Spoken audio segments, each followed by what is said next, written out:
Hi everyone, it's Michelle. Welcome back. So today I thought I would come on and do an update to my weight loss and health journey.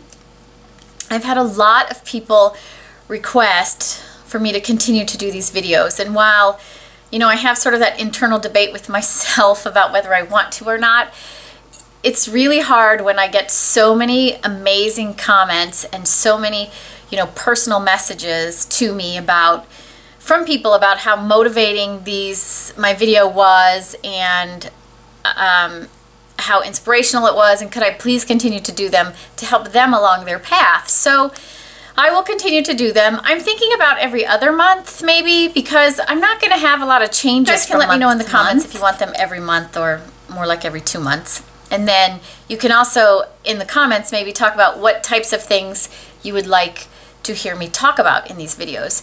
I thought what I would cover is any changes in my weight from one video to the next. I would also cover any changes that I made to my diet or my exercise routine.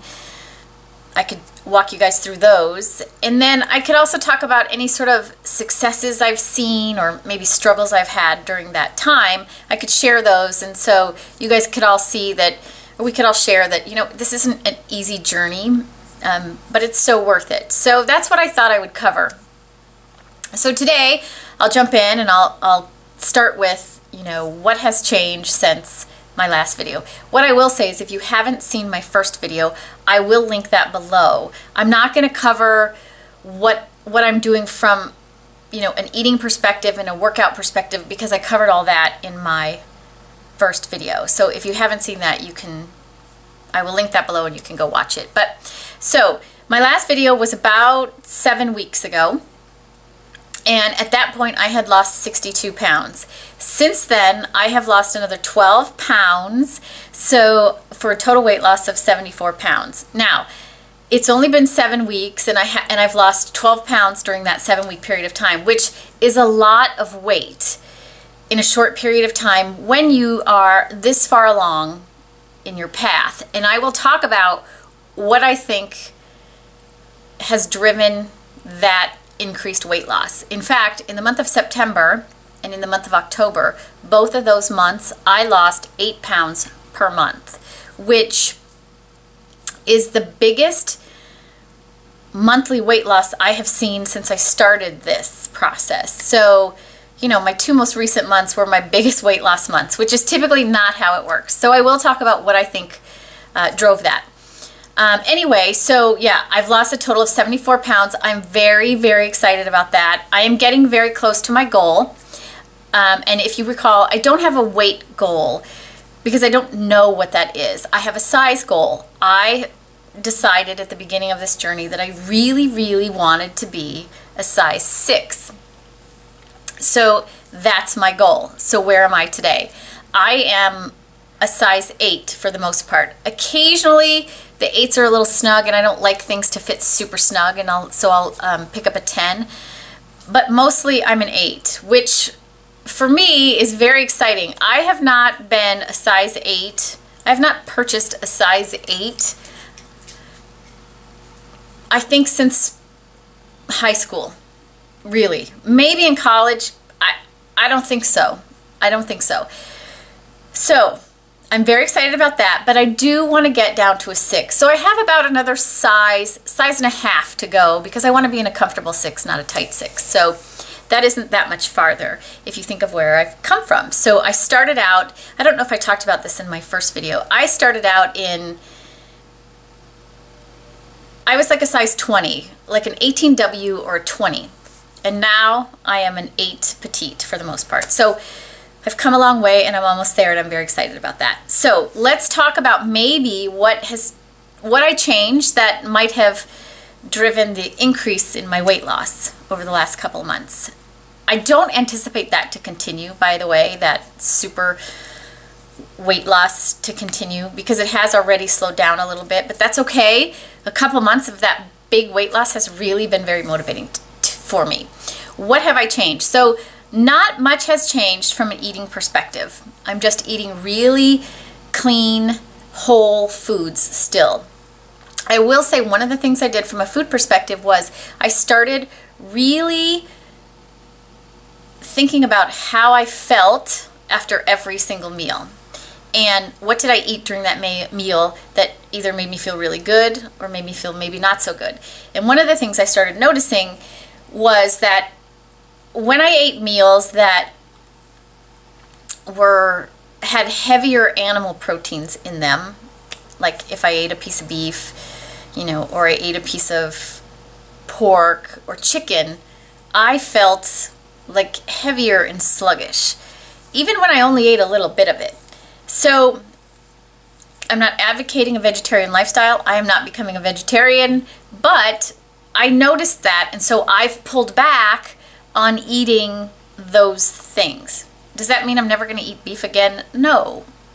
I love a good piece of filet, but I'm eating it less and less often.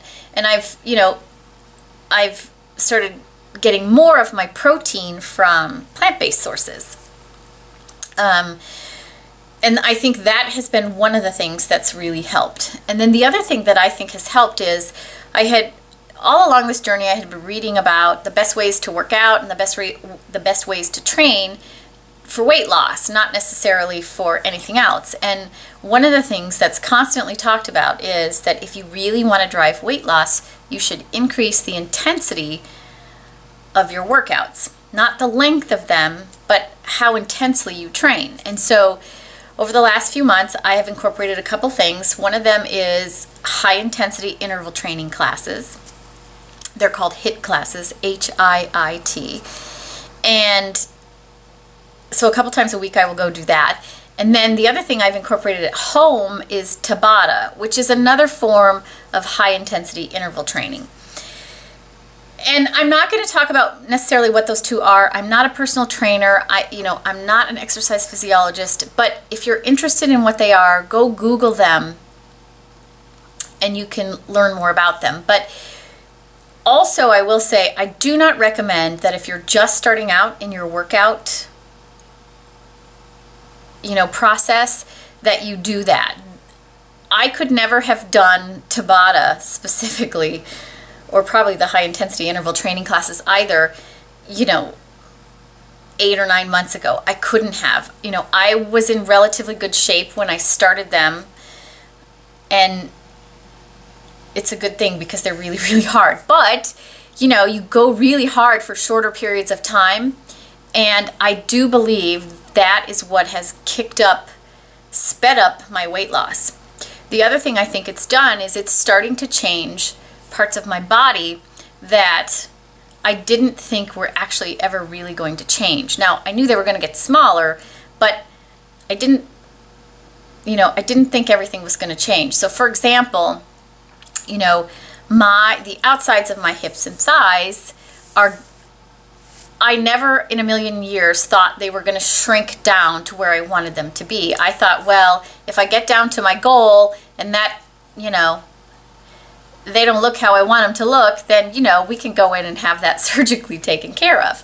Well, with the introduction of my high intensity training, that stuff is starting to change. And that has never happened. I have had, a big butt and big thighs my entire life, really. Even when I was pretty athletic in high school, I had big thighs and big hips. I did. I'm a pear shape, but that stuff is trimming down, and I didn't think it would. So I do attribute that and the weight loss to the high intensity training. So I highly recommend that for people if you're already on your journey and you're working really hard and you want something to try and take it to the next level, maybe look into taking a high intensity interval training class or introducing some Tabata at home. You can definitely do Tabata at home. I do it several times a week and I love it. So that's kind of what's changed in my workout and my food, and and what's kind of driven me to the point that I am now. The other things I will say, one of the things I also do, so I got a lot of questions from people and I will answer a few of those. So people, a lot of people have asked, how do you continue to stay motivated? How do you continue to stay motivated? And I think aligning yourself with people who are motivating is one way to do it. So I follow a lot of people on Instagram who are very much motivating in the fitness world. You know, I'm not to the extreme that they are, but seeing that every day and reading those motivational thoughts every day really does make a difference. And then the other thing I do is I'm constantly reading books about healthy lifestyles and that kind of thing. Not necessarily like diet books, but the one I read this month I really enjoyed, and I thought I would talk about it. I don't get paid to talk about this book or anything. I bought the book and I really enjoyed what I read. So the book is called Eat, Move, Sleep, and it's by Tom Rath. And he's written many, many books. But what I enjoyed most about this book, so the eat portion of this book is not something I have not read 100 times already. But what I think continuing to read about the way you should be eating and that kind of thing does for us is it just keeps ingraining that thought process in your mind. And so every time you go to eat, it's much easier to make a healthy decision because all you ever read about is the right way to eat and what eating the wrong way can do to you. The most interesting part of this book for me was the move portion of it. And in the book, the author really talks about how important it is to exercise, yes, but that it's very, very important that we not only exercise every day, but that we keep our body in motion throughout the day. And he talks about that right now in our country, we sit, either watching TV or working at a desk or playing video games or driving in a car. We sit for almost 10 hours a day, which is more than we sleep. And he talks about what that has done, right, for the health of Americans. And he also talks about that he's written many, many books, and not all health books either. And he talks about when he is writing a book, he is in his worst physical condition because he sits all day writing. And so he's done all these things to help keep him in motion throughout the day. So now there's these desks where you can walk on a treadmill and still type on your computer and that kind of thing. And he advocates, if you do have a desk job, you know, getting up every hour for 10 minutes and moving, and how important that is and how much better it is for your productivity anyway. And if you have to sit in meetings, you should stand instead of sit. And if you can pace, you should pace, that kind of thing. He is all about staying in motion all day throughout the day. And I do think that that's really important. And I shared this in my first video where I talked about, you know, I wear a Fitbit and it motivates me to get a number of steps every day. And my new goal now is 15,000 steps a day. And you've got to stay moving all day to get 15,000 steps in. You really, really do. And again, I have more energy, not less energy because of that. So I thought that was really interesting in the book, how he talks about the need for us to keep our body in motion all day and how we don't do that anymore. And then the other thing he talks about is sleeping and how important sleep is. And it was important for me to read that. I know how important sleep is, but as Americans, we don't value sleep like we do other things. Many, many other cultures totally value sleep. And if you read actually about, I know most of the people who watch this are women, if you read actually about, you know, French women who are some of the most beautiful women in the world, I think on average they sleep 2 hours a day longer than we do as Americans. 2 hours! Because they understand how important that is for their beauty. So it was good for me to read that to remind myself that, you know, I need to work on my sleeping more. I'm not a good sleeper. Even with all of the exercise and stuff that I do, I'm still not a good sleeper. I have a hard time turning my mind off, and I need to work on that.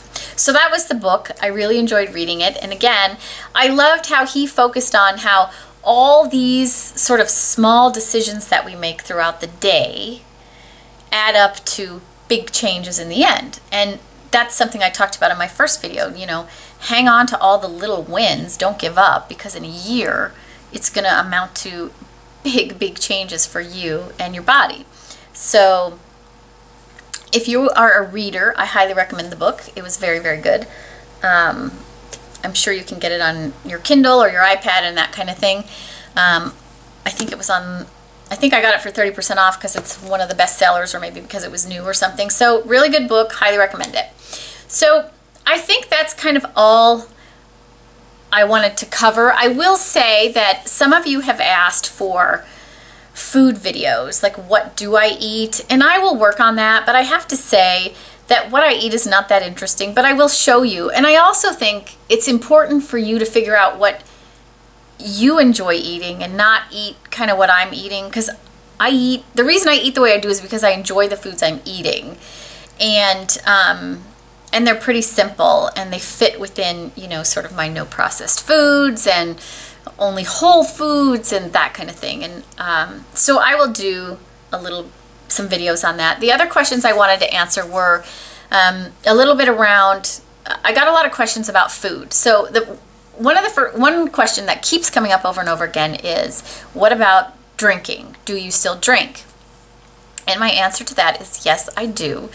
I am not, well, I used to be in my college days, but for a long, long time, I've not been a big drinker, but I enjoy having a cocktail with my meal. I enjoy having wine with my meal, that kind of thing. And I still do that. I don't have it every day, but you know, when we're out to dinner, or if I feel like I need something to help me relax after a rough day or whatever, I will enjoy a glass of wine or a cocktail. And there's nothing wrong with that. Now, when you're going to have your cocktail, you know, don't make it a 1,000-calorie margarita. Make it a calorie-friendly drink. So I tend to stick to wine. If I'm going to have a margarita, the best way to have a margarita is to make a real one with tequila and lime juice and just a hint of something to sweeten it. You don't need a mixer that's going to add tons of sugar and calories. So, and don't go out and have a daiquiri or something or a mudslide or something like that that's crazy. Have a sensible cocktail. And I tend to stick to wine because I love wine. So that was one of the questions. Another one was about portion control, because I didn't really talk about that. And I think depending on what you're eating, portion control can be important or maybe isn't as important. So when you're going to eat a calorie-dense food, so beef, for example, or some grains are pretty calorie dense, then it's important to control. If you can't stop eating when you're full, and it takes a while to train yourself to do that, then you should measure things. I think it's really important. And in the beginning of any journey, I think it's very important to measure. But I don't measure vegetables or fruits. If I want them, I eat them. I stop eating when I'm full. I measure my quinoa. I pretty much know what a cup looks like, but I still measure it just to make sure. Quinoa is relatively calorie dense. You know, a cup of it is about 220 calories. And then I'll just load it with vegetables or whatever. I think, you know, if you're going to eat cheese, and I have shown some pictures of my food, I do eat cheese. You know, I love feta. A little bit of feta on whatever it is I'm eating just adds a sense of richness and creaminess. But you have to be careful with cheese, right? If you're eating dairy, it's very high in fat and it's high in calories. So I definitely measure. And so when I'm going to have feta, either on a salad or on whatever meal I'm eating, you know, I measure it, and it's literally a teaspoon and a half. I do not, you know, put a quarter cup of feta on anything because it's too fattening and it's too many calories. So that's my thing on portion control, is if you cannot tell when your body is full and stop eating, and you know, if you're not an intuitive eater and it takes a long time to get to be that again, then you should measure. But when you measure and when you're eating your meals, remember to think about how you're feeling every step of the way. So the first time you measure out your meal, some people think, oh, that's not enough food, because we're used to these massive portions that we get served in restaurants. But if you start eating your food, and you know, if you're halfway through, stop for a minute and go, how am I feeling? Like, am I getting full? You might be surprised at how little food you actually need to feel full. We're just so used to, you know, gorging ourselves on everything that people put in front of us that we don't know how to read the signals from our own body. So that's my 2 cents on portion control. I think it's important until you can be a true intuitive eater. What else have people asked me? I think those were the big things that people wanted me to talk about. So I'm going to end the video today because I'm just going to end up rambling on forever. But what I thought I would do is, if you guys have specific questions you want me to answer, list them below and I will answer them in the next video. And then the other thing is, so here is what I thought is, so many of you have requested that I do these videos, and I'm having an internal debate with myself about whether I want to. So here's what we're going to do. If you guys really want me to continue to do them, then I need you guys to sort of become part of the journey with me. And so what I want you to do is comment below what your goal is for the next, I'll make a video next month. So in the next month, what goal are you, either health goal or weight loss goal are you going to try and achieve, and how are you going to get there? I want you to put that in the comments. And then next month, when I do my video, I want you to come back and tell me whether you made it or not. And that's how we're going to keep each other accountable. So if you really want me to keep doing these videos, then I need you to join the journey with me. So I think that's it for today. Again, if you have any questions or comments, please feel free to post them below and I will try to get back to you as quickly as I can. I hope everybody's having a fantastic day, and I will talk to you all again soon.